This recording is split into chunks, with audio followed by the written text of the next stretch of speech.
emotion is created by motion, but I'll tell you very quickly, there are two factors that are leverage points to instantly change someone's emotion. And I know you'll recognize this as professionals because you've seen it and you've done it. All I'm gonna do is give you a label for it so that maybe you can become more conscious about using it more often. Two ways we change. One, we just demonstrated. We wanna change any behavior, any result someone's getting, you gotta change their behavior. So we wanna change a relationship, ultimately we gotta change the behavior. It's not enough to change what people are thinking, is it? Gotta change what they're doing. If we're gonna change their behavior, we gotta understand something. Very often we like to generalize and say this person is a bitchy person or this person is a kind person, but kind people can be bitchy and bitchy people can be kind. True or false? So how people behave is not based on their ability. What people can do is amazing. What they will do is usually disappointing. And it has nothing to do with their ability. It's simply the state they're in at that moment in time. Now, we develop habits of state, and that creates habits of behavior and habits of results and habits of life. Now, interestingly enough, how many of you have ever done something yourself where you did something and after you did it, you thought, I can't believe I said that. I can't believe I did that. That was so stupid. Who's ever done this here? Say I. How many of you have ever done something and after you did it, you're like, that was me. You don't know how you did it, but you impressed the heck out of yourself. How many of you have ever done this? Say I. Now you're the same person. One situation you sound like an idiot, the other one you sound brilliant. You're the same person, what's the difference? The state you're in. So if we want to change behavior, we got to change the state of that relationship, the state of those individuals. Does that make sense to you? Because you can see it, and all of you have lots of different ways to change their state. But the two primary ways to change state, number one, is a radical change in physiology. And that's the one I see used least by therapists, and it's the most powerful. When you change physiology, you change everything. And women and men, at an unconscious level, if not conscious, are powerfully attuned to even the most minute change in a person's physiology. Because when you're talking about human communication, it isn't words. We all know that. In fact, research done 20 years ago at USC found that words were the smallest part of actually changing what someone thinks or feels. In other words, when two people are communicating back and forth, words represented what they found as 7% of human communication, meaning words played only 7% of the difference in getting someone to change what they're thinking and feeling. They were the smallest part. As you could probably guess, what influences much more than words is voice qualities, voice cues, tone, tempo, volume, timbre, all these things. We all know it's not so much what you say as it is how you say it. Now it's interesting, so if you say to somebody, I love you, got all the right words, but the voice doesn't match, and so that's the real communication. And then the third part of communication that most of us don't realize affects our state is the biggest one of all, which is physiology. Voice is 38%. Words are 7% according to research. 55% is physiology, which is a fancy word for how you use your physical body. Your posture, your breathing pattern, the muscular tension in your body or relaxation, pattern around your eyes. All of these things communicate much more than the words or even the voice quality. You could say, I love you.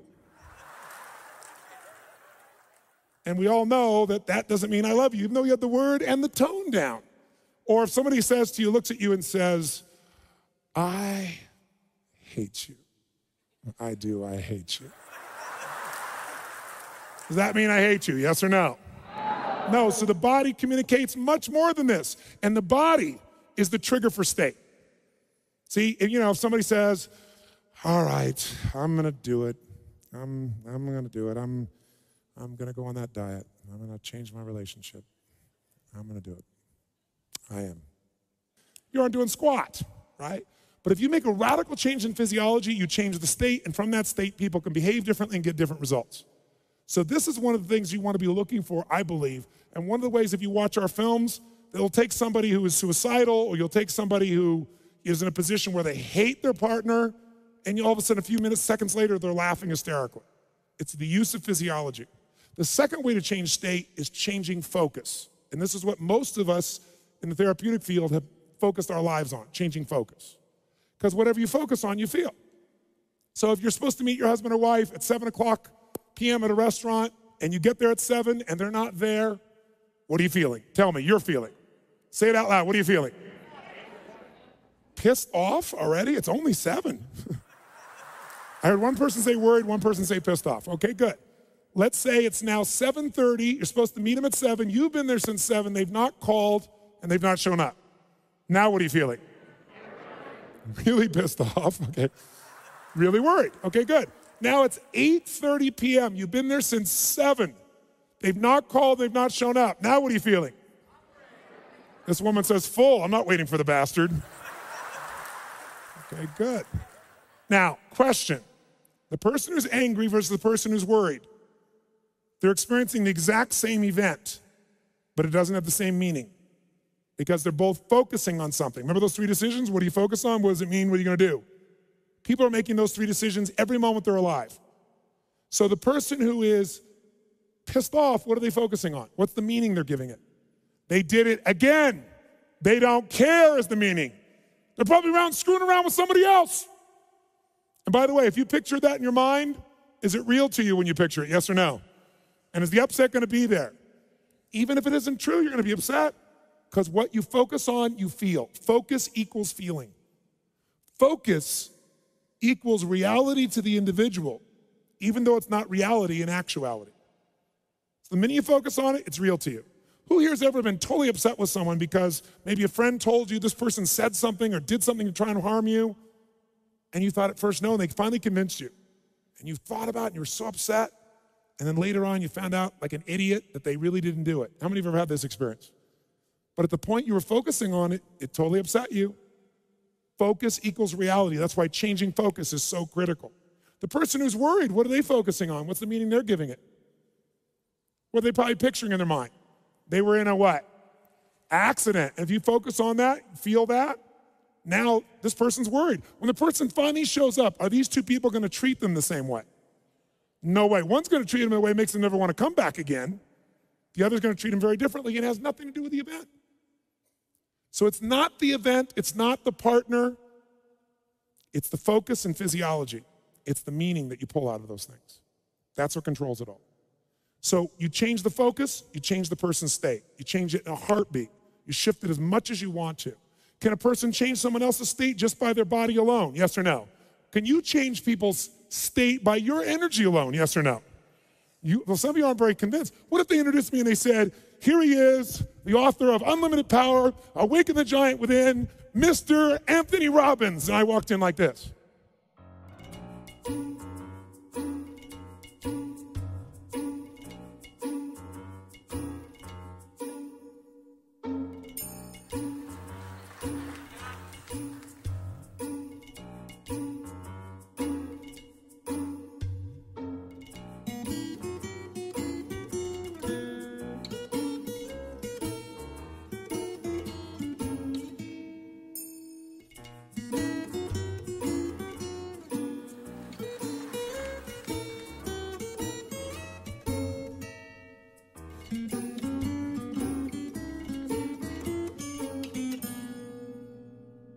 Good evening.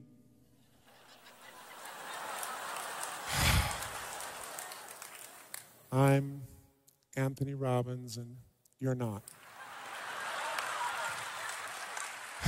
I'm here tonight to share with you how you can have more passion in your relationship.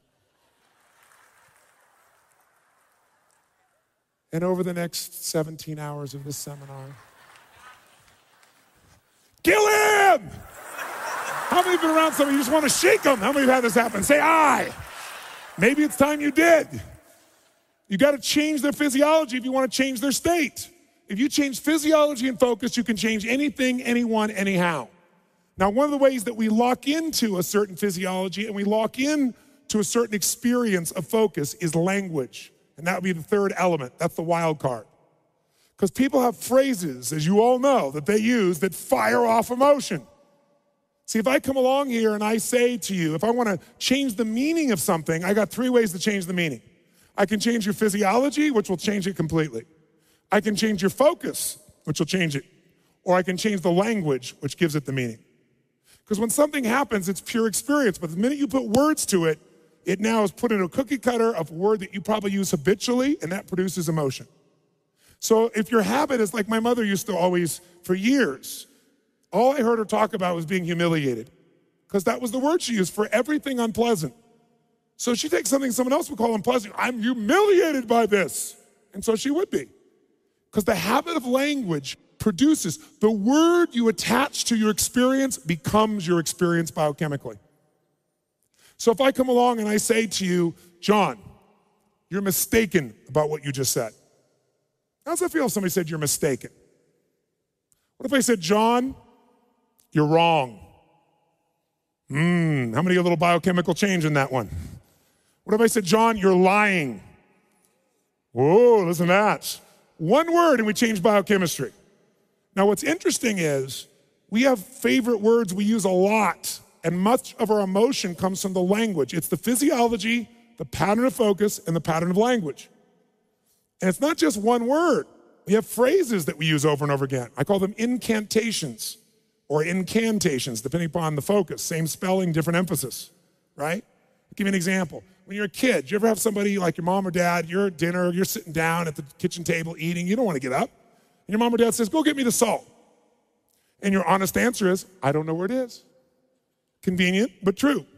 And they say, it's in the kitchen, go get me the salt. And you say, oh, fine, I don't know where the salt is. I don't know where the salt is. You walk in, I don't know where the salt is. You open the cupboard, you look up and down, I don't know where the salt is. You look, it's not here. Your mother and father says, it's on the second shelf. I don't know where the salt is. I don't know where this, you really look, I don't know where the salt, it's not here. They come right beside you, they reach right in front of your face and they go, what is this? How many have had one of these experiences? Say, I. A question, did your eyes see the salt? Yes, your eyes did see the salt. But your brain wouldn't allow you to perceive it because it doesn't want to turn you into a liar with yourself.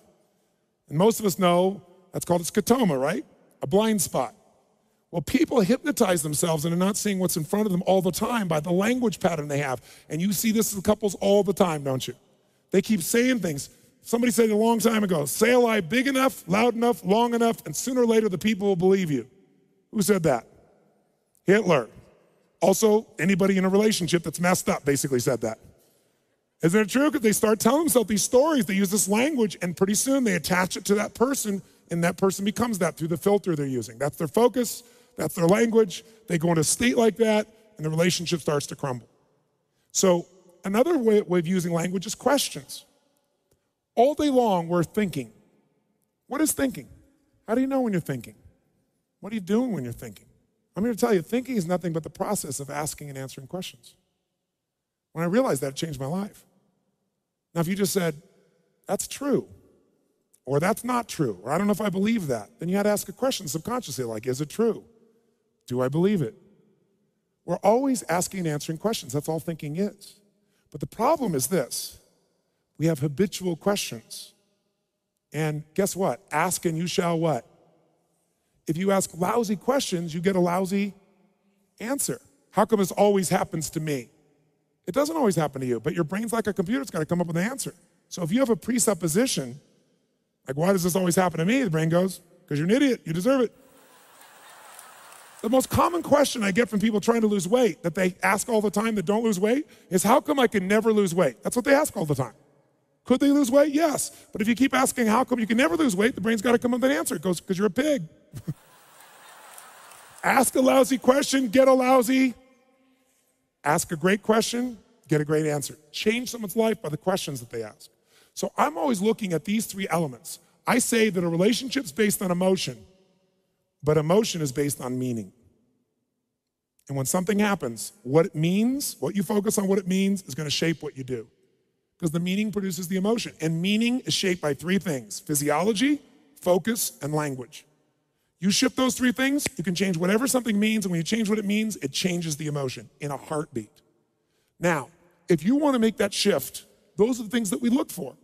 But let me just briefly give you a couple principles that are part of what we teach in the Ultimate Relationship Program.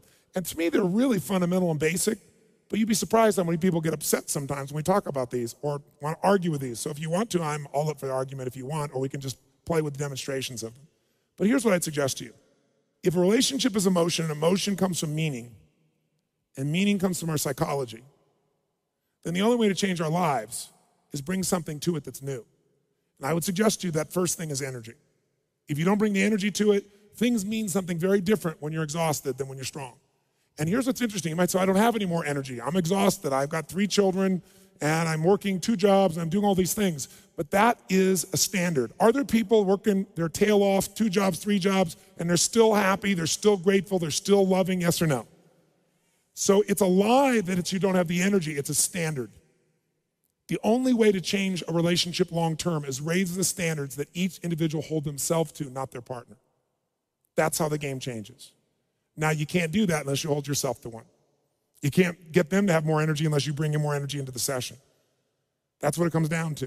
I'm gonna give you 4 really simple principles very quickly here, and we'll kind of dig in a little bit to show you what these things really mean, so they're not just surface.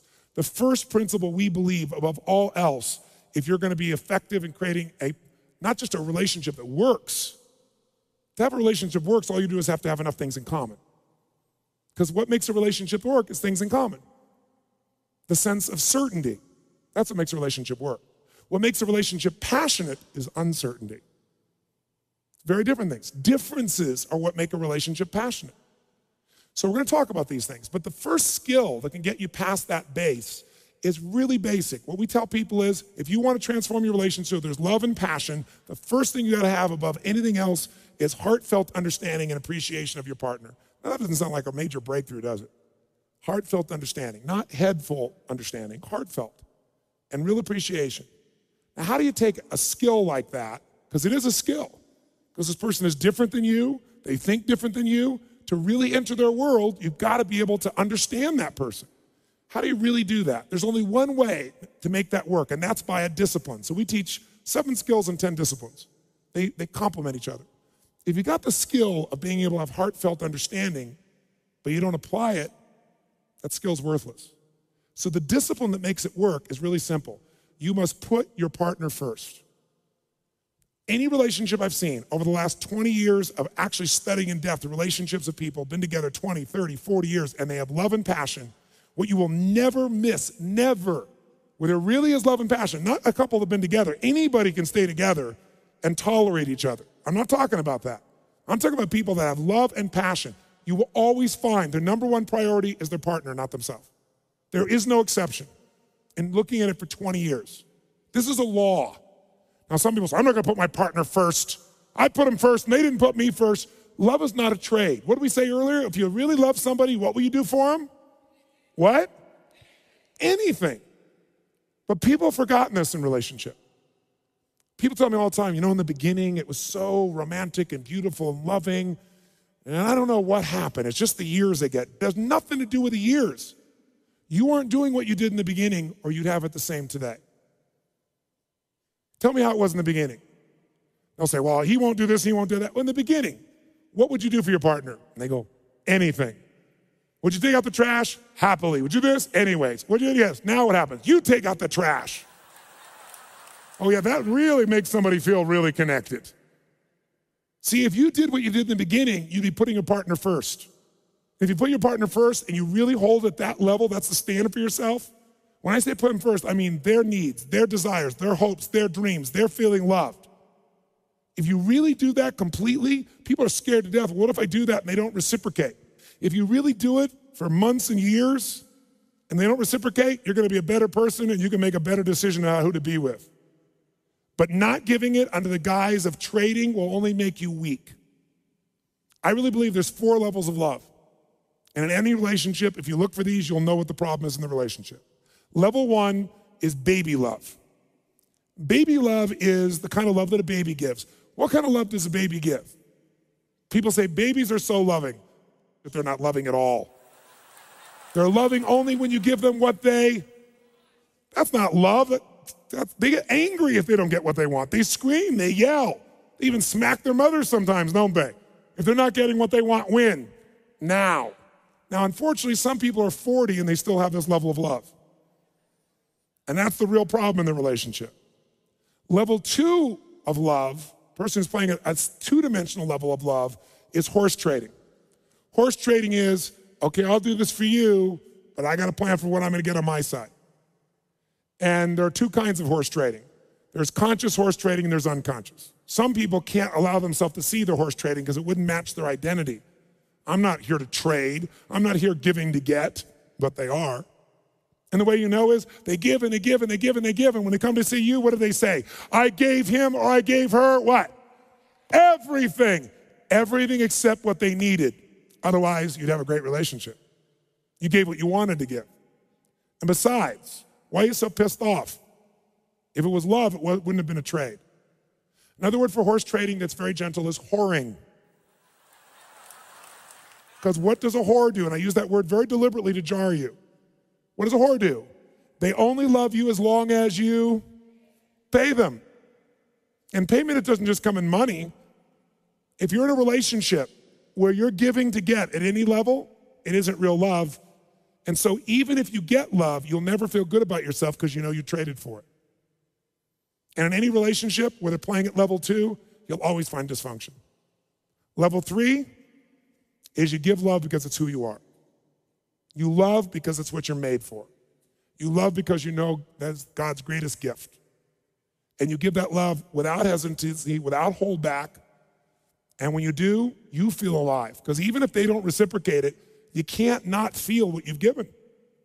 And someone who's giving love because it's who they are, they have the most dynamic relationships. Even if they're the wrong person and someone uses it, they'll move on. They'll eventually, water seeks its own level. They'll attract it, they'll find it, they'll connect it, or they'll ignite it in someone who is selfish. Because after a while, that person starts to feel loved and they begin to let go of their fear, they're not enough, and they give back. And the fourth level of love, it's rare, but we've all experienced it at times. And by the way, we all go to all 4 of these levels, don't we? I've been a selfish bastard plenty of times in my life, but the question is, where's your center of gravity? Where do you live most of the time today? So no one just lives in one level, but there is a center. I wouldn't say the 4th level is my center, but I've had experiences of it, and I know you have too. And that 4th level is where you love even those that try to hurt you.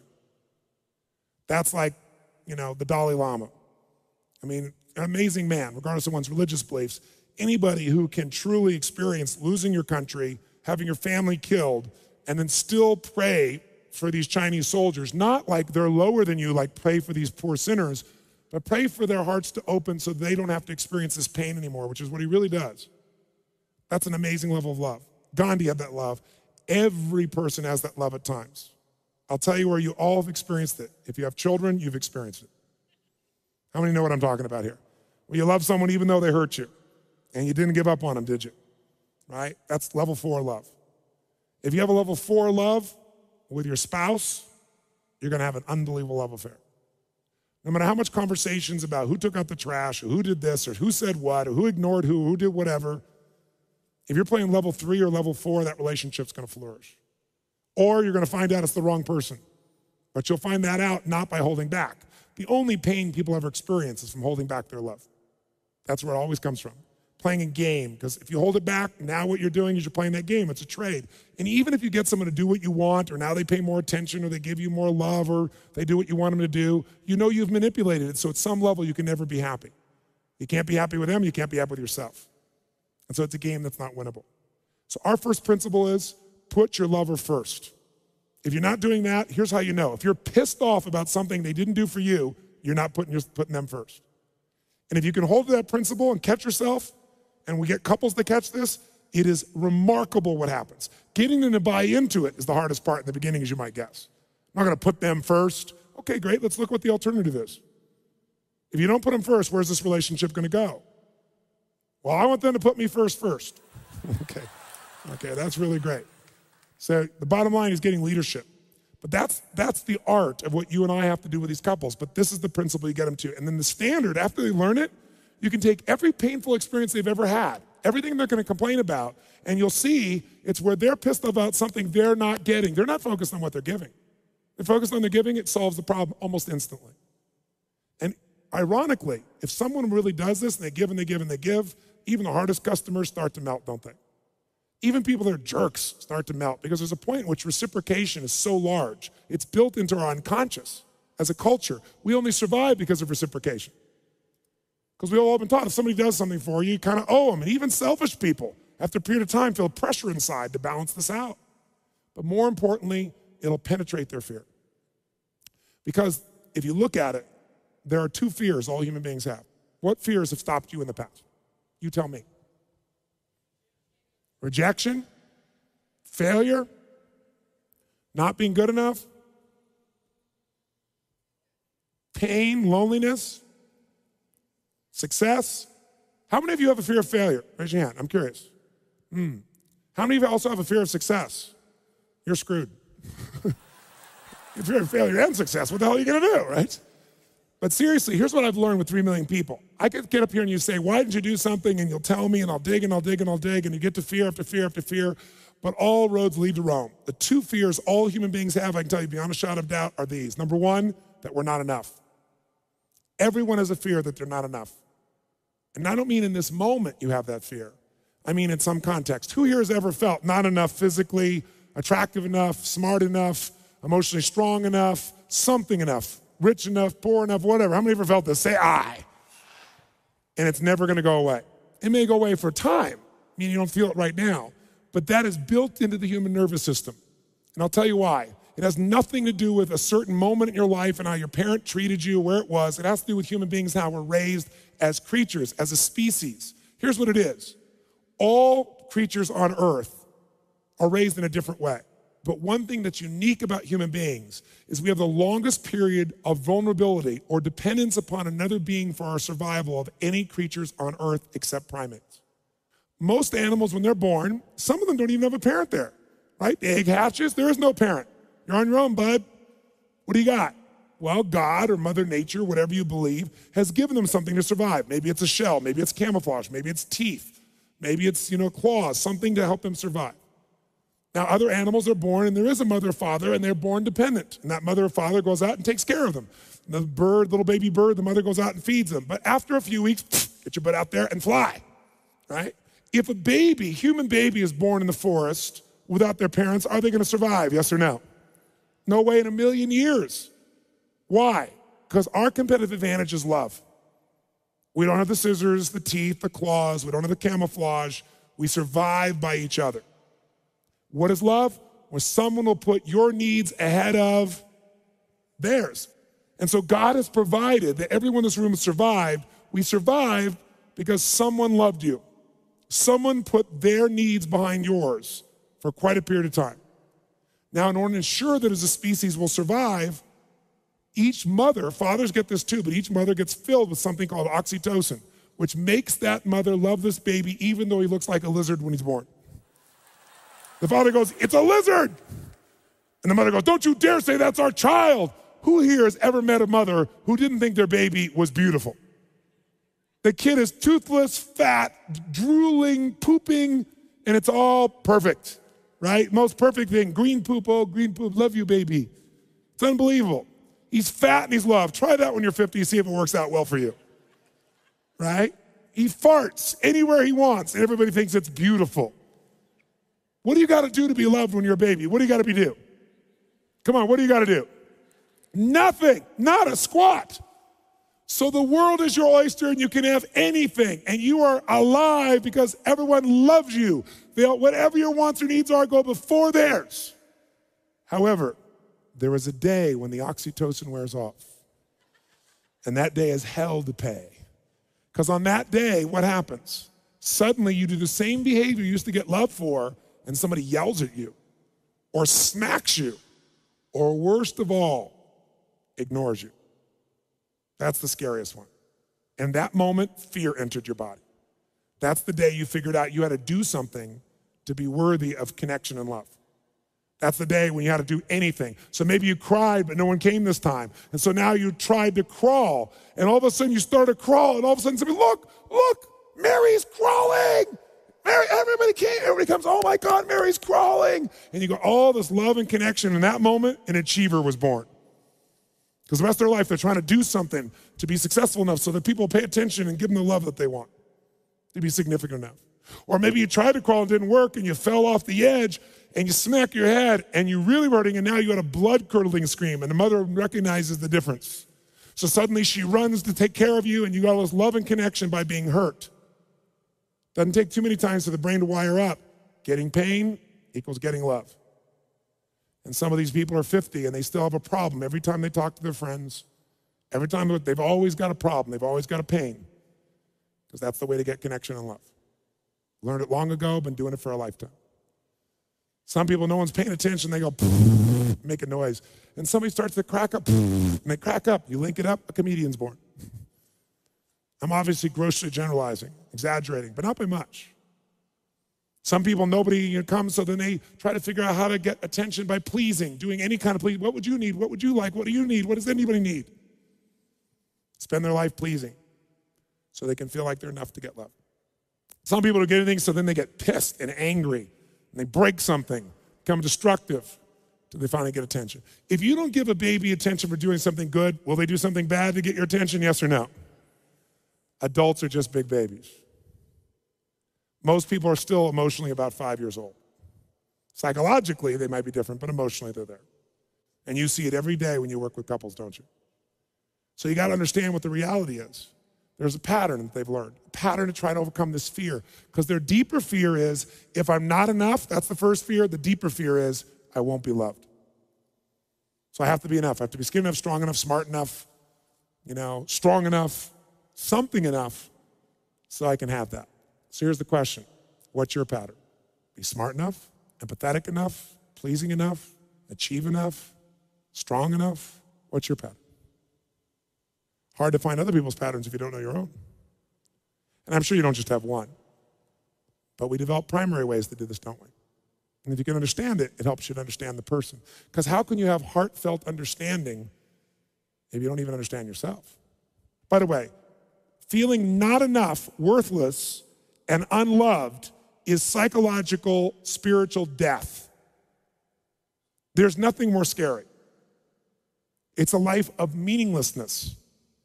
And when you have no sense of meaning, that you are worthless and you are unloved, you have nothing. So we develop defense mechanisms for this. And I call them breaker switches. The breaker switches are the beliefs we develop about why things are the way they are. It's not that I'm not smart enough, strong enough. It's because the world screwed up. It's because of ADD. It's because my spouse is messed up. It's because my mother did this. It's because I was raped when I was 12. All those things may be true, but none of them have to do with the fact of how you are right now. You're just scared. Everybody is. So if we can get rid of the story, I always tell people the only thing keeping people from having what they want in their relationship is the story they keep telling themselves about why they can't have it. You keep telling the story, pretty soon, tell it loud enough, long enough, you begin to believe it. It's an incantation. You want to change your life? Change the story. You want to change somebody else's life? Change the story about that relationship. You can change anything. So these two fears, these twin towers of not being enough and feeling like that you won't be loved, and then the belief systems we develop so that we don't have to feel like we're going to die inside, that something else, is what keeps us from being able to have what we want. So how do you deal with these fears since they're never going to go away? The answer is you got to dance with them. It's an energy that never goes away. You got to learn how to use that energy. Can I have a strong guy as an example? I need to borrow a volunteer. Anybody at all? Okay, come on up here. Give him a hand. And when you go to do this, let's pretend for a moment, I want you to come on this side. I want you to grab my wrist with both of your hands really tight. No, my wrist, not my arm, down here at the wrist. Tight. Squeeze tight. Now I'm going to try and get away. Don't let me get away. Don't let me get away. Now, I'm bigger than he is, but if I try to get away, don't let go. If I try to get away, could he break my wrist? Yes or no? Yes or no? Of course he can. Why? Because he got leverage on the angle. Now, take me someplace. Don't let go of the wrist. Hang on. Take me someplace. Take me someplace.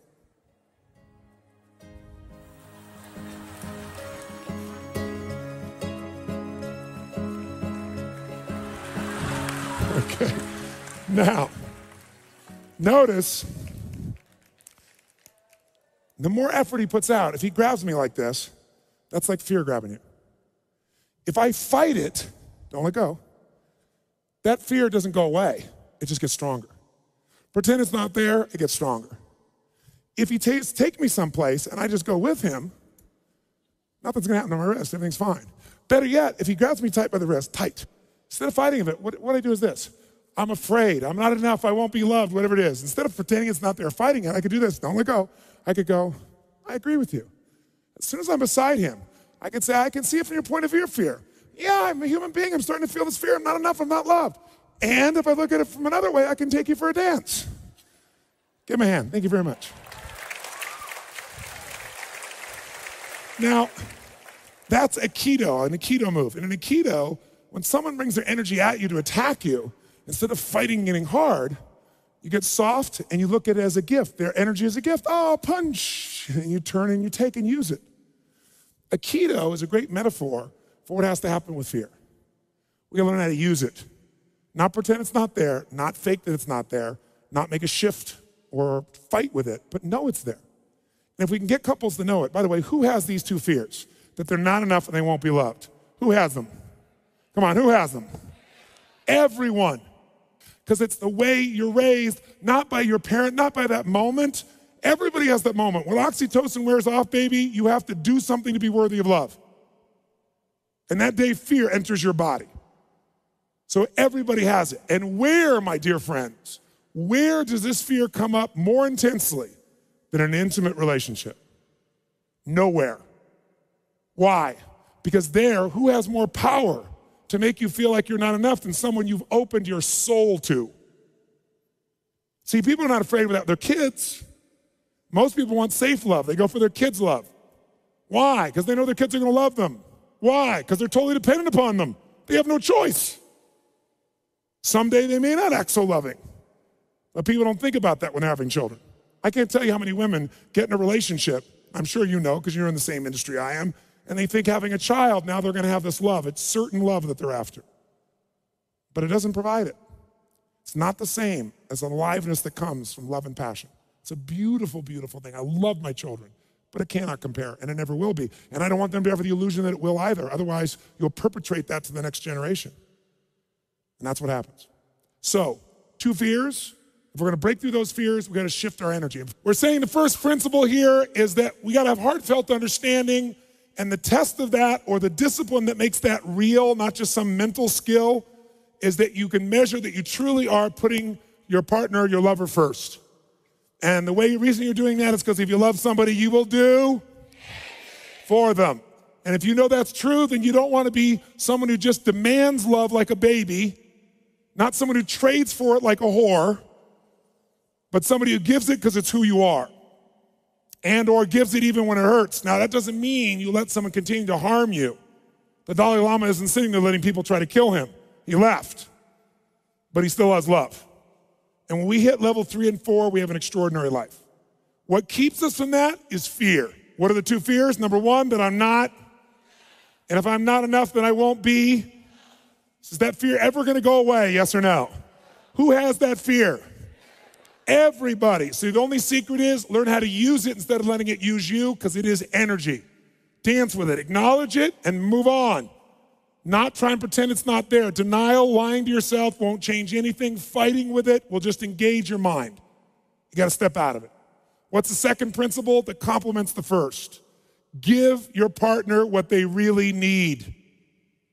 I can't tell you how many times I've heard that phrase, you've heard too. I gave him or her what? What do they always say? Everything. Bull. If you give them everything, they'd want to be with you. You gave them everything except what they needed. And you clearly know what they need. Now, if you know everyone's deepest fear is that they're not enough and they won't be loved, then the antidote to this, the discipline of truly giving a partner what they need, giving your lover what they need, is to love them no matter what. Now, this is a really controversial one for some people. I've had people get pissed at me and come up with, what do you mean love them no matter what? They're gonna abuse me and love them? I'm not saying stay with them if they're gonna be abusive. But if someone knows no matter what that you're gonna love them, and they'll keep testing it. But if they really get that over and over and again, there'll be a day it sinks in, and it is the most magic day of a relationship's life. I remember one time I was with my wife, and we were driving, and my wife had motion sickness for most of her life. So when I met her, I had all these cars. I was a car guy, and suddenly I was on the right-hand side of like a Hummer, in this little seat, and she's driving and hitting things usually. And then she'd explain to me that it's because the car was too wide. It had nothing to do with her driving, it was the car was too wide. So I remember we were on a freeway and we were driving along and we're coming down this curve and my wife likes speed. So she starts going really fast. I'm like, slow down. And then it was just like, she's got this little thing. If you tell her what to do, she got to do the opposite. So she started speeding up more. And my slowdown was, I was really concerned because she has smacked things, she's done things. Her visual perception is not the highest skill that she has in her nervous system. And so I'm looking at this thing and she's not judging us right. I'm thinking we're gonna go off the edge. And sure enough, we start shimmying right near the edge where we're gonna go off and we literally be off the side of this off-ramp and smash down the freeway. And we just barely make it. but I am so angry. I want to kill her. That I am trying to protect her and us, and she completely ignored me, and I got somewhat upset. And so I expressed it with full intensity, which only made her more pissed and more strong. And it was like these two people butting heads. So by the time we got to the airport, and I am more than sharing how I feel, and she's like, don't say anything in public. See, that's her rule. Don't do it in public. So I'm going to violate the hell out of that rule. So you violate my rule, you're going to violate your rules. And so we're getting over and upset. Long story short, I was still upset. I mean, so upset because I felt like I couldn't trust her. That if I'm trying to do something, looking out for her life, and she's not going to listen to me, that violated trust. When trust and respect get violated, you got a real problem. And everybody has different rules for those, right? So mine may seem like nothing to you, but they meant a lot to me, and everybody has their own rules. So I was feeling like I can't do my job as a man to take care of her because she won't listen to me. She's going to actually do the opposite and be stupid. And I couldn't get over it. We got on the big plane, and I was still animated, and I felt this anger inside, which was really just hurt that she wouldn't listen, that I can't make a difference, that I couldn't trust in the future her. And all these meanings are making up. And by the way, when you give those meanings you can't trust somebody, boy, that's a big one, isn't it? And I did that all over because she drove fast in the lane. And I couldn't get over it until one moment, which I'll never forget, when Sage turned to me and she looked at me and she said, you're not knowing who I am. She goes, I know I got this pattern of this, sped up, and it's not what you think it is. She said, I want you to know one thing. She said, look at my eyes. And I'm looking at her. And she said, I'll never get out of the car. I said, what? She said, I'll never get out of the car. She says, that's my metaphor. She said, if I ever, no matter what's happened in the time we've been together, have I ever pulled my love away from you? Ever? I was like, no. She goes, I never will. She said, my love is not a trade. My love is not going to be taken from you. You can trust me at the deepest level. And I remember just looking in her eyes, and she just pierced me with her eyes, and I started to cry because I'd never been in a relationship where someone would love no matter what. And I knew that by it wasn't just what she said, it's what we'd already been through. That was true. And that reestablished the trust, beyond trust. It made me feel like, wow. Because the ultimate need, giving your partner what they need, the ultimate need is love. But with that, they also need some certainty that love will last. And most people are afraid that the minute they do something that the other person doesn't like, doesn't match their rules, they're going to take their love away. And that's the deepest fear. So if you can go to where, number one, you have heartfelt understanding, you put your partner first, but number two, you give your partner what they really need, you love them no matter what, you can melt any relationship. I don't care who it is or not where it is. It takes consistency of demonstrating it because people don't believe it because they're so scared. They're scared the love's going to be taken away. They're scared that I'm going to do something that now you won't perceive me as enough, and then you won't love me. And so most people shut down, and as they shut down, that makes the other partner scared, and it starts to turn into a real challenge. So if you're going to have heartfelt understanding and give people what they need, maybe you should know what they are. And when I say know what they are, I mean know what their needs are.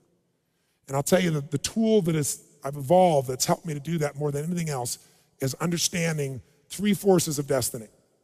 3 things I want to have you leave with here tonight real quickly. Number 1 thing is you got to know what someone's motive is. What I mean by that is, why do people do what they do? Yes, we know that people feel the way they feel because of the meaning, and the meaning comes from the way they use their body, what they focus on, and language. But why do people do what they do? That's been my obsession for 30 years. And I can tell you, over those 30 years, it's become very clear that there are 6 human needs. And I'll give them to you real quick, and then we'll apply them with you in a relationship. Need number 1 is the need for certainty. Every human being has a need to feel certain. Certain that you can avoid pain. Certain that you can be comfortable at the most basic L level. Certainty you can have pleasure would be ideal, but we need minimum certainty we can avoid pain. In fact, that need for certainty is a survival instinct. Because if we can't avoid pain, we're going to continue to have pain. Continued pain equals damage. Continued damage equals death. So certainty is a fundamental need structure for everyone. It's not a goal. It's not a desire. It's not based on your upbringing. It's in the nervous system of every human being. And if you doubt this and how important this is, I want you to try something for a moment. Think of a time in your life when you felt like there was a lack of certainty about something that really mattered to you. Like you weren't certain about your career or your economics or about your health or the health of someone you love. or about your love, whether somebody really loved you or not. How many can remember a time when you had enormous uncertainty about something like this? Say, I. What else could you focus on when this is going on? How much did it mess your mind up? It becomes your total focus. I was doing a seminar, I remember one time in Switzerland, and we had a room with, a couple thousand people, and we were jumping and leaping, generating energy in the room, and the floor started going up and down about 2 feet, literally the floor wavering like this, and all of a sudden, everybody stopped. No one was listening to what I said, no one was listening to anything. When they didn't have certainty that the floor was gonna stand up, there was just no way they were gonna listen or hear anything else. Certainty is the most basic human need. And in a relationship, do people need certainty, yes or no? When they have a lack of certainty, it makes them crazy at a basic level. Now, everyone has this need for certainty. The only difference in people is 2 things. There are 6 needs. Which one you place first determines the direction of your life. If certainty is the number one thing someone's looking for in a relationship, you can predict how that relationship's gonna be. It's gonna be dead. Because if you can get a relationship certain enough, think about this. If you know what's gonna happen, when it's gonna happen, how it's gonna happen, every moment of your life, in the beginning it would feel really powerful, wouldn't it? But after a while, what emotion would you start to feel if you know what's gonna happen, when's gonna happen, how it's gonna happen with a person? What do you start to feel? Bored out of your mind. That's why God, in her infinite wisdom, gave us a second human need. And that need is uncertainty. We have a need for uncertainty. We have a need for challenge to feel alive. In fact, variety is the what of life? The spice of life. How many of you in this room love surprises? Raise your hand and say, I. Bull. You like the surprises you want. The surprises you don't want, you call problems. But you need them too, don't you? See, we need certainty and yet we need uncertainty. Now, the difference in people I said was twofold. Number one is, which need do you hold as number 1 and number 2? I call those the driving force. If you're trying to get certainty, you're gonna head in one direction. If you're trying to get uncertainty or variety, you're heading in a totally different direction. And direction ultimately leads to a destination or a destiny for that relationship, for that life, for anything. Is that predictable? You bet. The second difference in people is how they get that certainty or uncertainty. See, some people get certainty by working harder at something. They work hard so they can master something, and then they're certain. That gives them confidence. They feel certain. Some people get certainty by lowering their expectation. It'll never work. It never does. All the good ones are gone, right? It's not gonna happen. And so what happens is, by lowering their expectation, they don't achieve anything, but at least they're certain. And certainty is a need. In fact, hear me now. People will violate their own values to meet their needs. Who here has ever lied, even though you're an honest person? Raise your hand. Say, I. Why did you lie? Because you perceive that by lying, you'll meet one or more of these 6 human needs, I promise you. Certainty is only one of them. So it's very, very important to understand, how do they get certainty? Some people get certainty by doing the same thing over and over again. If I can have the same rituals, I have certainty. Some people have certainty by God. They have faith. You know what? I don't know why this has happened, but I trust God is always guiding me. It'll lead to something better. And they get certainty. Somebody gets certainty by their past. I don't know how I'm gonna turn this around, but I've always figured it out in the past, I'll figure it out again. Some people get certainty by just being as negative as possible. Again, another way of lowering expectations. Some people get certainty by smoking a cigarette or by eating a lot of food, because when you're stressed out, what do most people do? They stop breathing, they get shallow breath. I take a deep breath of my cigarette and blow it out nice and slow. Shh. Totally changes my physiology. I'm killing myself, but I'm comfortable, right? Because it does, it changes physiology. Same thing when you eat too much food, goes into your stomach, all the blood goes in there, now you start breathing in your abdomen again. All of a sudden you're less stressed.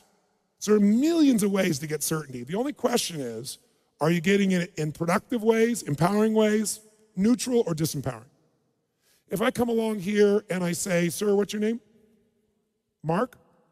Mark, I'd like you to lose 30 pounds by tomorrow morning at 9 a.m. And if you do, I have $30 million cash I put into an escrow account for you.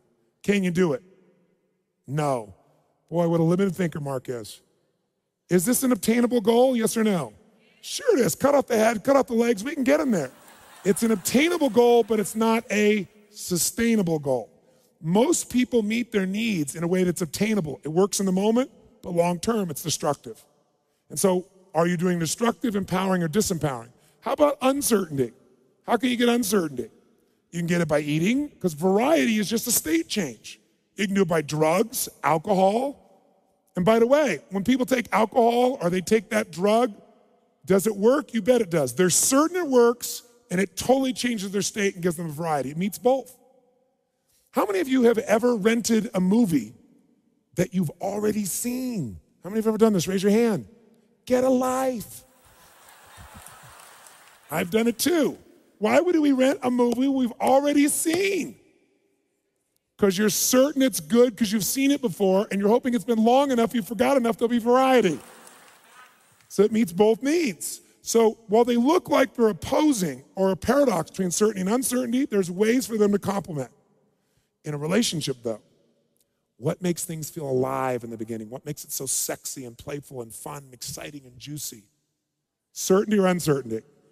That's right. And people have so much uncertainty, they love the feeling that they want to be certain they can hang on to it. So then what they do is try to control their partner so that there are no uncertainties. And of course, it kills all the joy. I can't tell you how many famous people I've dealt with who are very good people, women, especially today, women, even more so today, it's amazing, who have unbelievably high, strict moral values and are cheating on their husband. And they come to me in therapy to talk to me about this privately, and they're angry with themselves, they're beating themselves up, but they're still doing it. Why would a person who has these values and beliefs that says, I am moral, I am honest, I would never cheat on anybody, cheat on her husband?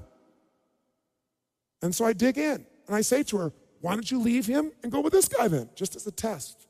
And they always, oh, no, I wouldn't want to do that. Well, why not? Oh, I don't know. So then I start checking out these needs. I say, okay, tell me, with this person that you have, this person that you have this passion with, how certain are you that they love you, that they'll be there for you forever? I'm not. How uncertain are you, like you never know what's going to happen next with them? Oh, yeah. No, I say 0 to 10. They go, variety 10. Certainty, I don't know, 4. How certain are you your husband loves you? Oh, 10. How much variety? -2. See, people are meeting, this woman will be meeting some of her needs with her natural relationship, their husband. She meets other needs with this other person. It doesn't end with variety, though. This is the big one that's coming next. Number 3, third human need, significance. The need to feel special, important, unique. Who has that need, by the way? Everybody. And whenever you come into a couple and there's an upset, I guarantee you, even though they talk about love, there's also a significance issue here. They don't feel important. They don't feel unique. They don't feel special. How many agree with me on this? Raise your hand. Say aye. Everybody needs this. The only difference in people is whether it's number 1, 2, 3, 4, 5 on their list of importance. But everybody needs it. And the only difference in people also is how they get it. Some people get significance by dressing up so that people will notice them, by using their sexual energy. Some people get significance by achieving things. Some people get significance by putting earrings and tattoos in locations none of us want to talk about. Some people get significance by being significantly pissed off all the time so people notice them. The fastest way to get significance most people use is having a problem.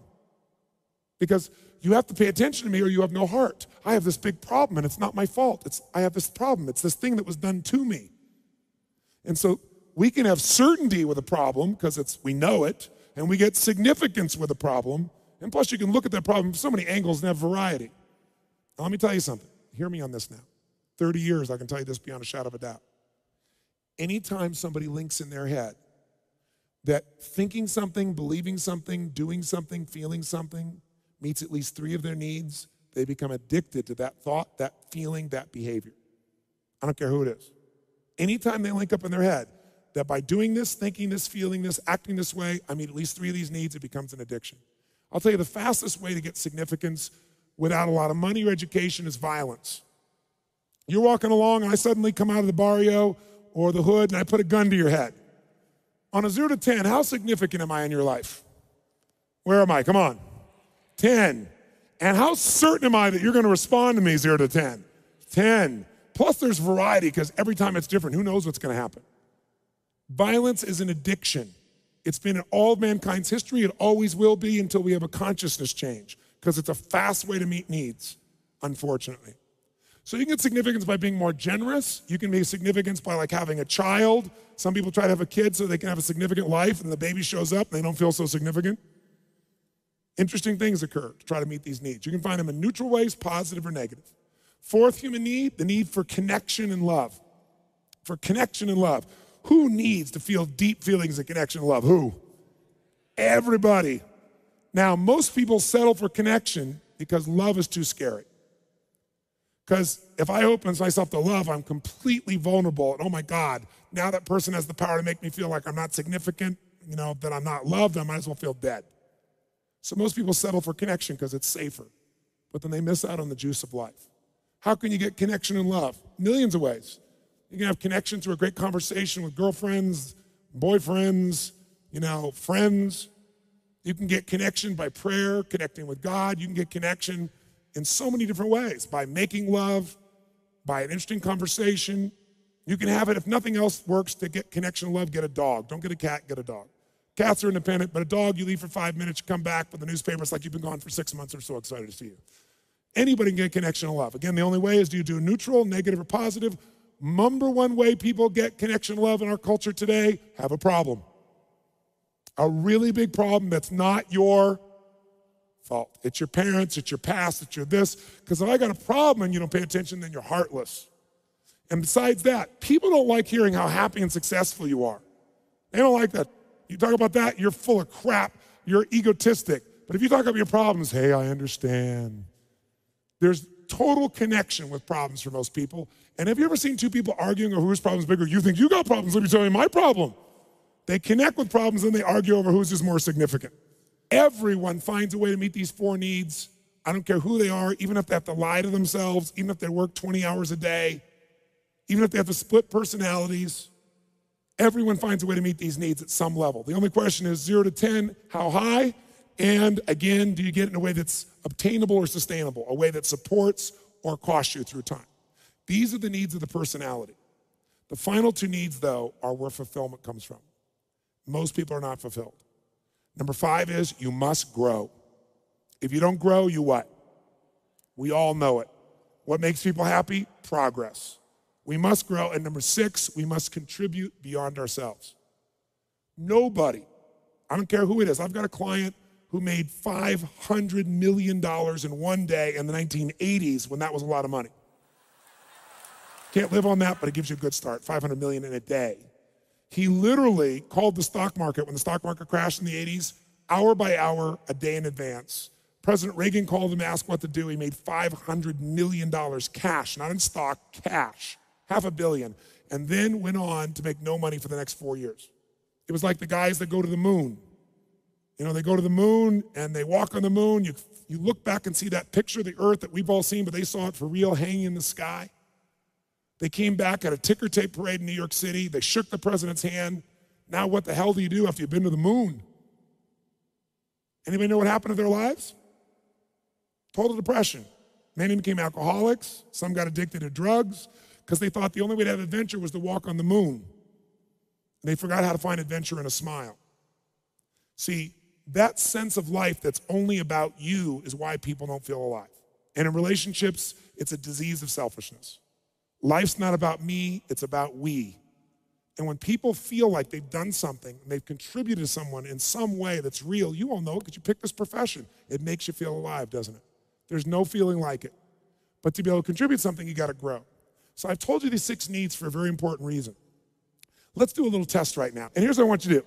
I want you to think of something that you love to do, that you can do that's relatively effortless for you, meaning a lot of other people would see it's like work, but for you, you'd love to do it. You could do it for hours.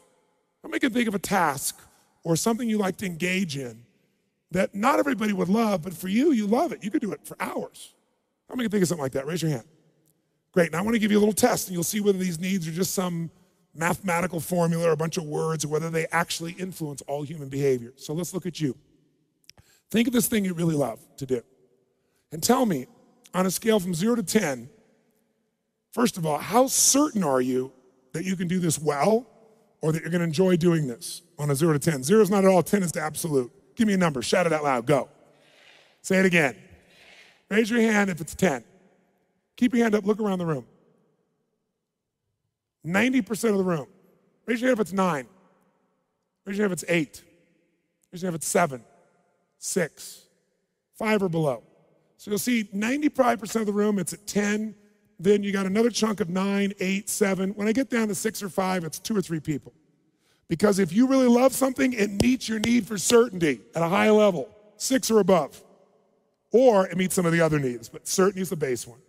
Now think of this thing you love to do and tell me, does this give you a sense of variety, that doing this is gonna be fun, it's gonna be different, that you're gonna enjoy it from the variety perspective? 0 to 10, where would you rate it? Say it out loud, go. Say it again. Raise your hand if it's 10. Look around the room. Raise your hand if it's 9, 8, 7, 6 or below. Again, very few. When you're doing this, do you feel like you've got a special skill or ability, or you can do it incredibly well, or you feel unique? Where would you rate it 0 to 10? Say it out loud, go. Say it again. Raise your hand if it's 10. Look around. 9, 8, 7, 6 or below. Fantastic. How about, think about engaging this task. Do you feel a sense of connection with yourself or God or other people, that when you're doing this, you just feel connected? 0 to 10, where would you rate it? Yell it out loud, go. Yeah, raise your hand if it's 10. Look around the room. 9, 8, 7, 6 or below. So now, of these 4, at the basic level, most of you have met these at a very high level already. That's why you love it. How about growing? How many of you, when you think about doing this, you feel like you're always growing or getting better or finding a way to do it? 0 to 10, go. Raise your hand if it's 10. 9, 8, 7, 6 or below. How about a sense of contribution, that doing this feels like you're contributing in some way to people, yourself, or the world, or God, or your family, or something of that nature, that there's a sense of contribution that comes out of this to some extent? Give me a score of 0 to 10 for you. Raise your hand if it's 10. 9, 8, 7, 6 or below. Now, how many of you met at least 3 of these needs at 6 or above? Let me see your hands. How many met them at 4 of these at 6 or above? 5 of these at 6 or above? 6 of these are 6 or above? How many met these at 7, 8 or above? All 4 for at least 4 or 5 of these. Then it's not hard to figure out why you do it. It isn't because you're so disciplined. It's because it meets your needs. And the way you've wired it, the way you perceive it, the way you focus, and the meaning you give it makes you feel certain. It makes you feel like there's variety, that it's significant, there's connection. Now, it may not be all 6, but you meet at least 3 at a very high level. And most of you are meeting more than 3. That's why you love it, because it fills you up. See, when you really love someone, or when you love what you do, it's just another way of saying all your needs are being met. When you love someone, time disappears. When you love what you're doing, time disappears. What else disappears? You disappear. It's not about you anymore. You don't need anything else. You're in the experience. Well, that's what happens when your needs are met. Now let's look at the opposite, so you can test this for yourself. Think of something you hate to do, or you put off as much as possible, or if you could afford it, you'd pay someone else to do. How many can think of a task like this? Raise your hand. No problem on this one, huh? Great. Now I want you to think how much this meets your need for certainty. I want you to tell me on a scale from -10 to +10, how much positive certainty you have that you're gonna enjoy doing this, that's gonna make you feel strong and you're feel effective. Give me a score, -10 to +10. What does it go? Say it again. How many said a minus number? Keep your hands up, look around the room. 95% of the room's in a minus number. Now, think about positive variety. When you think about engaging this activity you don't like to do, how much positive variety do you get? A sense that it's gonna be unique and different and fun each time. -10 to +10, give me the score. Say it out loud. Raise your hand if you had a minus score. So you can see, of course it doesn't meet these needs. How about significance? Think about this task and engaging it. How it makes you feel significant, unique, and special to engage in this task? +10 if it totally does, -10 if not at all. Give me the number, nice and loud. Say it again. How many are at a minus number? Let me see you show hands. Think about how much connection and love you feel when you're engaged in this task. What's the score? Plus 10 to minus 10. Give me a score. Wow, you said that one strong. Say it again. Minus 10. How many got below minus category? Let me see your show of hands. Virtually everybody. How about not that if you did do this, you'd grow, but that you associate growth to doing this, like you know you're going to grow and enjoy it. Give me a score, plus 10 to minus 10. Go. How many are minus category? And finally, that this is a huge contribution, that doing this makes you feel like you're contributing in a significant way to those you love or to others. Give me a score, minus 10 to plus 10. Say it again. How many are minus category? Now, how many of you found that you had needs here that when you think about this task, your perception of its meaning does not meet 3 of your needs at 6 or above?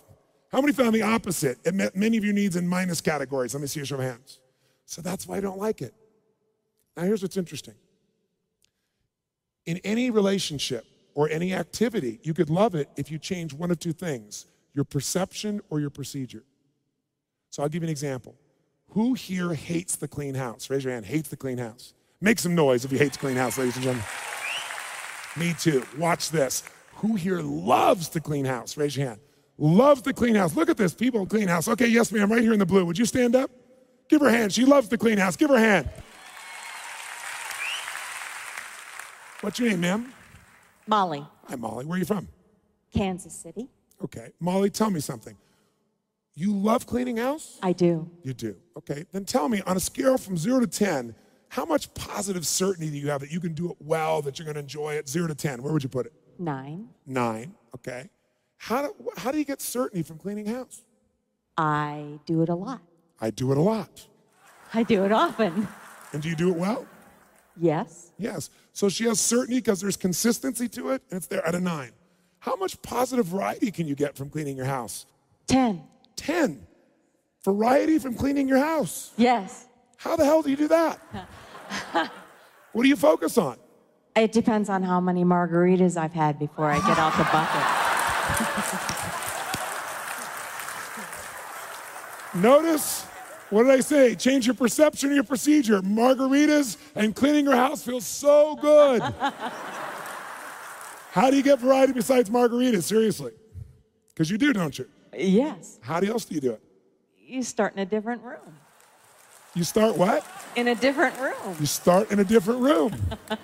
One woman said to me, I have 5 children. Trust me, there's plenty of variety. You never know what you're going to find. How significant do you feel cleaning your house and making it really clean? Oh, 10. 10. How do you get significance from cleaning your house? I love my house. You love your house. And how do you feel when you know it's really clean like that and you made it better? Wow. Wow. Right? Yeah. Cleanliness is next to godliness, or? Yes, Catholic. Yes. Yes. The Pope is very happy when I clean my house. And how much connection or love do you feel with yourself or with your family or with others when you're cleaning? 0 to 10, seriously. 3. 3. So she doesn't feel as much connection. How much growth do you feel when you're doing this? 5. 5. How much sense of a contribution when you're doing this? 6. 6.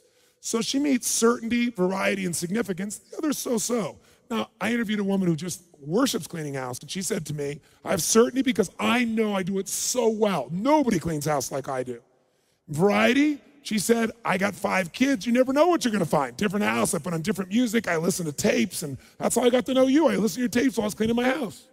I'm always doing something different. It's never the same. Changed her procedure than most people and her perception. Significant. She goes, I feel like a 10.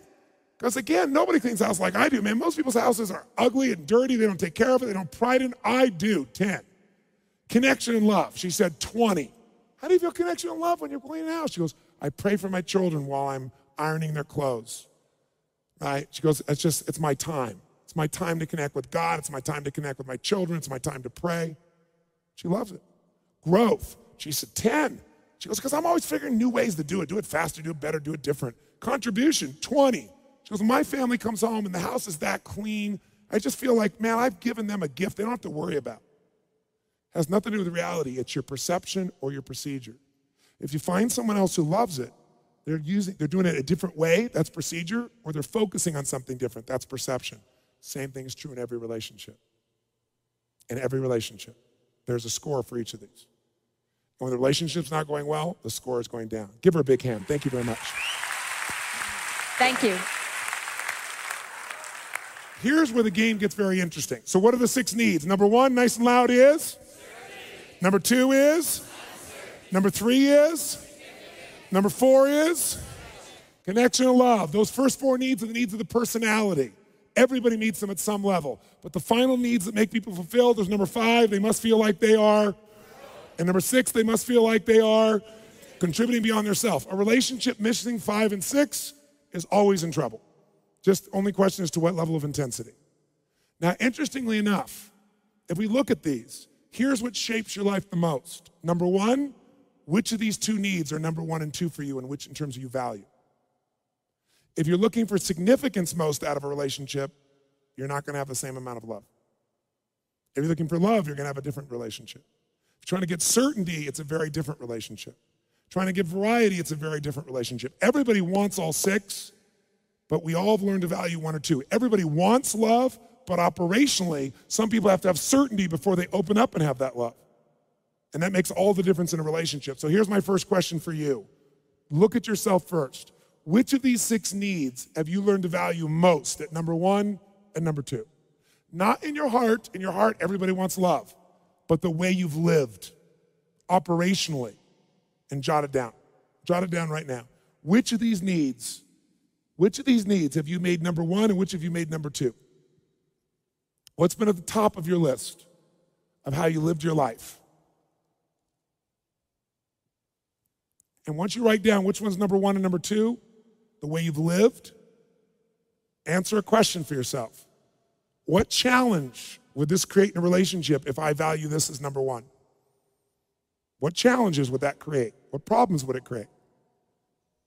Which needs have you valued most at the top of your list in the way you've lived? Again, not what you want, but the way you've lived. Is it certainty, uncertainty, significance, connection and love, growth, or contribution?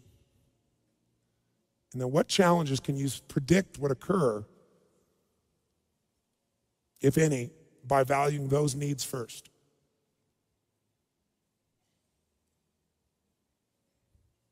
Where has it created challenges for you in the past? And then if you would, turn to a partner and tell them which 2 needs have you valued most and what impact has that had for you. Go ahead right now real quick. Just share with a partner beside you here. Go for it.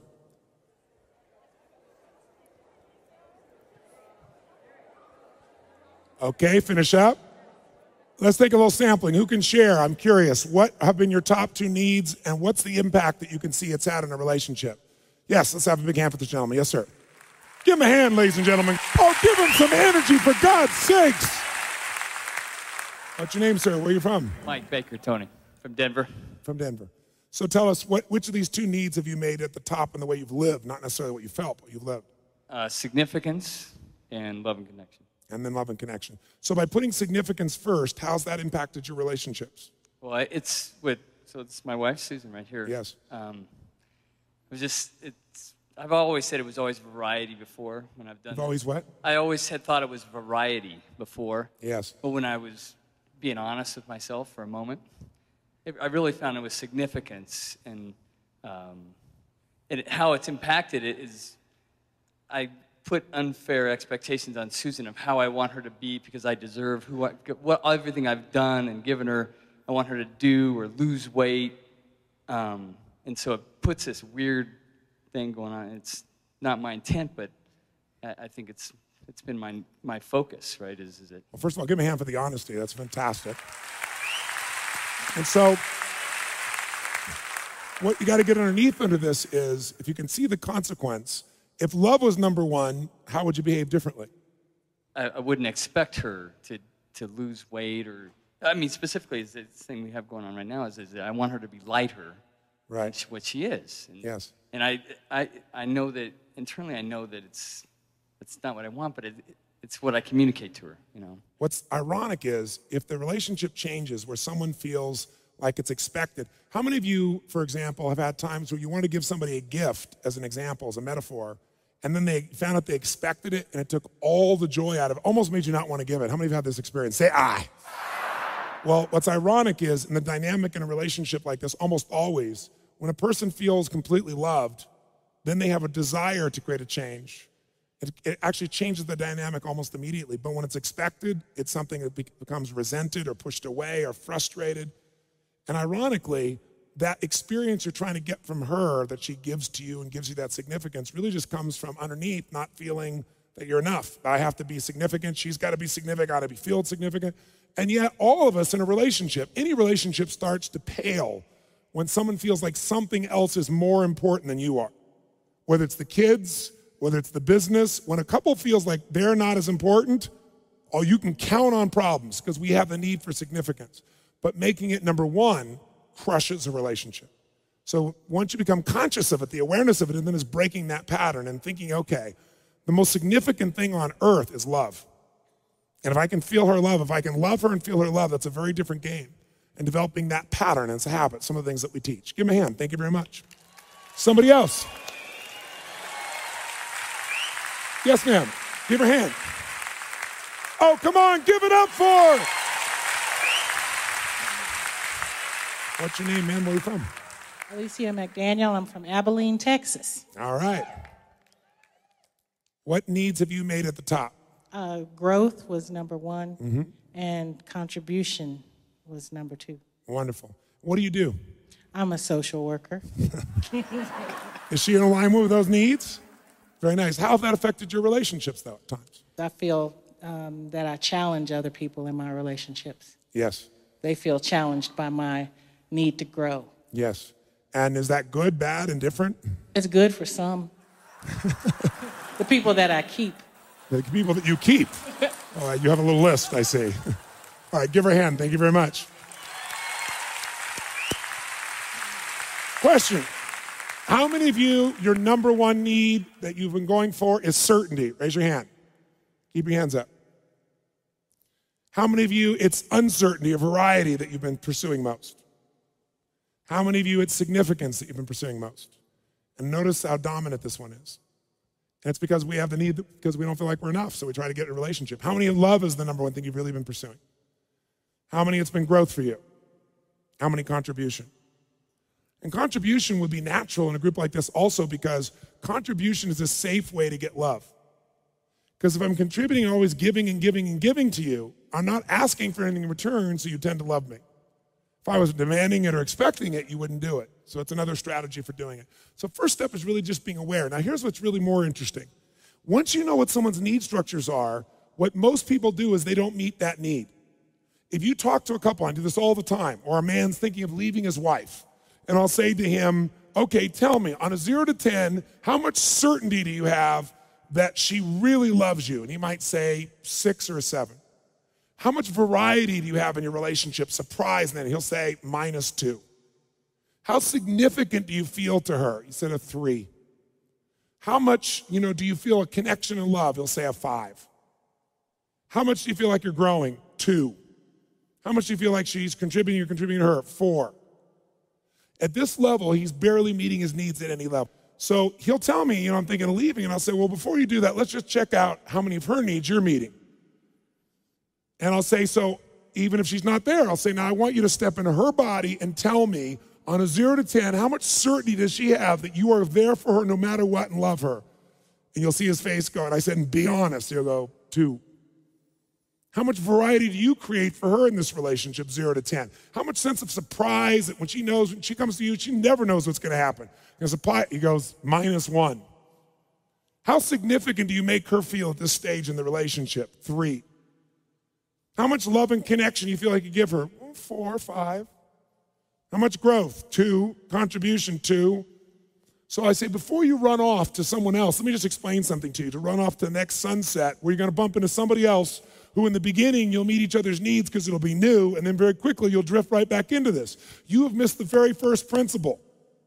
Put your lover first. You're not doing that at all. You aren't meeting any of her needs, and you're wondering why yours aren't met. So before you're going to run off to try and find the next person, and you got a daughter here you're going to be leaving, which is the only reason you haven't left, You got to figure out, hey, how do you practice just these two principles? How do I truly have heartfelt understanding of what my partner needs by putting them first? And how do I give them what they really need, which is love no matter what? If you establish those two principles, forget all the rest of them. You can transform any relationship. So then you say, what would you do to create more variety? What would you do? And you come up with a procedure, a plan, a strategy. And all of a sudden, people get excited because they start to feel like, oh my God, I could really light them up. And I say, you go home, and I can tell you this for sure. I have never met anyone who said, oh my God, in my relationship with my husband or my wife, I am so certain he loves me, she loves me. I mean, it's unbelievable. Plus, we have so much variety. I never know what we're going to do together. It's so exciting. And I feel like the most important person in their life, man, 10. And we have so much connection and love, and we're growing, and we're contributing together. Man, I just got to leave this person. It ain't going to happen. If you meet 2 of a person's needs, you have a friend or an acquaintance. You meet 3, you got a deep love. You meet 4, 5, or 6, you have a love slave. See, it's a fact of how it works. It's how it works. In my relationship with my wife, in the last 9 years, I can tell you, on a certainty scale, it's 100. At a variety scale, she's crazy, and I'm a bit crazy, so it's off the charts. On a significant scale, there is nothing more important to me and my wife, nothing on earth, nothing. 0 to 10, it's off the charts, and I feel the same way for her. Connection and love, same way. When all those needs are met, you're crazy for each other. You don't want to be apart. You're not looking for time with girlfriends or so you can go out to the bar or do something like that because you're so fulfilled. If someone's looking to lead and be somewhere else without you, outside necessity, it's because more of their needs are being met there. If someone is cheating in a relationship, as horrible as that may be, it takes 2 to tango. I hear people all the time, they make the other person wrong, and I say, listen, I agree their behavior is wrong, but their behavior is motivated by the fact their needs aren't being met. People will violate their own values to meet their needs. The honest person who cheats, because why? I say, leave your husband then, just to test her. No, no, no, because with him, she has certainty. With a boyfriend, she has variety. With a boyfriend, she feels significant. She doesn't feel significant to her husband, but she feels loved by him. So 2 of her needs, certainty and love, get met by her husband, and variety and significance be met by the lover. And then she beats herself up and is angry with herself and pissed at herself, but her needs still pull her. You never get rid of the needs. You find a better way to meet them. And any couple can meet all 6 of them, but it's pretty hard to win the game of life or the game of relationship when you don't know even what the target is. And most people have no idea what the target is. You take these 6 needs and make them a target, and you start asking them directly where they are 0 to 10, and you make them be responsible to tell you what the other couple, what their partner is feeling from their perspective, and you'll learn a lot, and so are they real quick. And it's not hard to repair these things, because then all the strategies you already know, the strategies you've been learning here all weekend, the strategies that Chloe teaches, that I teach, then they become there. So I wanted tonight to give you the target. I'll give you one more piece. Whether you hit the target or not is based on your belief systems. How do you know if you're loved? How do you know if somebody really loves you? How do you know if somebody's offended you or not?